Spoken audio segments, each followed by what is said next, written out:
नमस्कार बंधुरा केमन आছেন आशा करी खूब भालो आছেন। घुगनी तो अनेकेई अनेकबार खेয়েছেন, आज ना হয় খেয়ে দেখুন मटन चर्बी दिए काबली छोलार घुगनी। এখানে আমি কাবলি ছোলা প্রায় 250 গ্রাম নিয়েছিলাম এবং এটাকে আমি ধুয়ে প্রায় 6-7 ঘন্টা ভিজিয়ে রেখেছিলাম। এবার এটাকে প্রেসার কুকারে সিদ্ধ হতে বসাবো। প্রেসার কুকারে কাবলি ছোলা দিয়ে এর মধ্যে দিয়ে দিলাম পর্যাপ্ত নুন এবং তার সাথে দিয়ে দিচ্ছি গোটা গরম মশলা। এবার জল দিয়ে এটাকে আমি সিদ্ধ করতে বসাবো।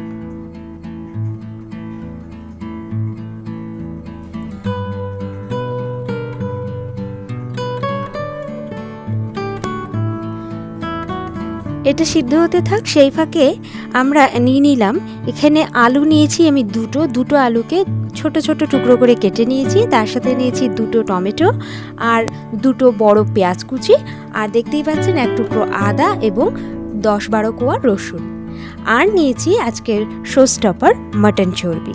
এই মাটন চর্বিটাকে ছোট ছোট টুকরো করে নিয়েছি। ওইদিকে দেখুন আমাদের কাবলি ছোলা সিদ্ধ হয়ে গেছে, ঠিক এই রকমভাবে সিদ্ধ করলে খেতেও সুস্বাদু লাগবে।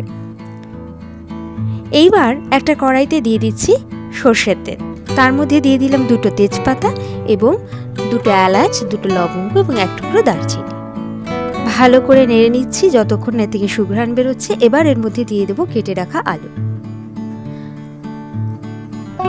আলুটা দিয়ে ভালো করে ভেজে নেব, আর তার মধ্যে দিয়ে দিলাম সামান্য নুন,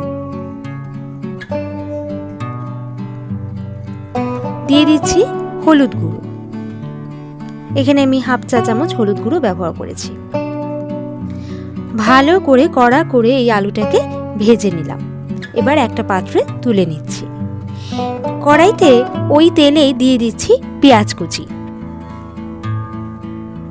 আবারও দিয়ে দিলাম পর্যাপ্ত পরিমাণে নুন, আপনাদের স্বাদ অনুযায়ী দেবেন।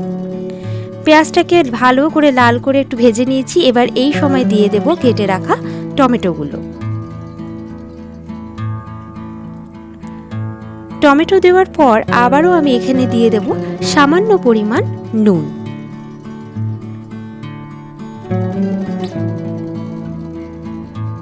টমেটোটা হালকা ভাজা হয়ে গেছে। এবার আমি এর মধ্যে দিয়ে দেব আদা রসুন বাটা। আদা রসুন বাটা দিয়ে মশলাটাকে ভালো করে কষাতে হবে। খেয়াল রাখতে হবে মশলাটা যেন পুড়ে না যায়। মিডিয়াম আঁচে এই মশলাটা কষাতে হবে। দেখুন মশলা থেকে তেল ছেড়ে এসছে। এই পর্যায়ে আমি দিয়ে দিলাম মাটন চর্বি।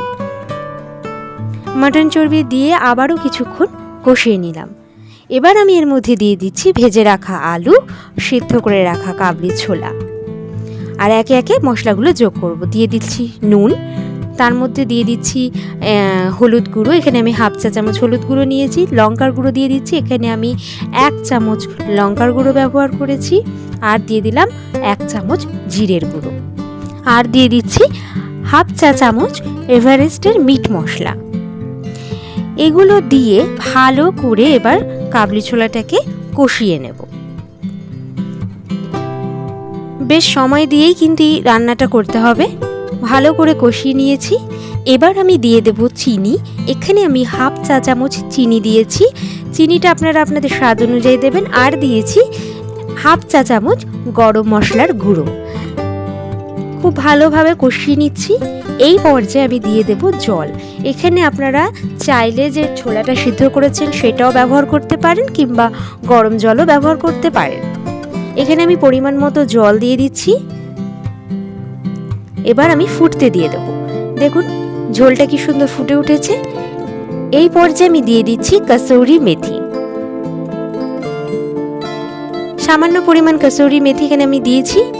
আর দিয়ে দিচ্ছি গরম মশলার গুঁড়ো। এটা দিয়ে আরও কিছুক্ষণ নাড়তে থাকবো। আজকের রেসিপিটি আপনাদের কেমন লাগলো? ভালো লাগলে অবশ্যই লাইক, কমেন্ট এবং সাবস্ক্রাইব করে চ্যানেলটির পাশে থাকবেন। তৈরি হয়ে গেল আজকের রেসিপি মাটন চর্বি দিয়ে কাবলি ছোলার ঘুগনি।